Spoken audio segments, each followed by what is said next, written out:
Hello, guys. Welcome to the Real Pollux Fishing Show.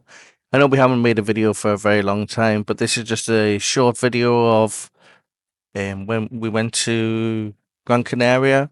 Big shout out to Mary and Anya, and the boat captain had a brilliant day. We caught a few red snappers and a couple of flatfish. It was really good day. Very hot.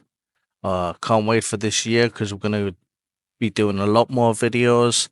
Hopefully, we getting that on out on our dinghy, me and Jordan, and we'll be see what we can catch this year. This weekend, we're gonna go on the Kelsey Lee and see if we can catch a few cod, and we will be making a video for that as well. So please, guys, enjoy. Please like and subscribe. It's free, and we will be seeing you soon, and hopefully, many more videos. Thank you very much. Bye.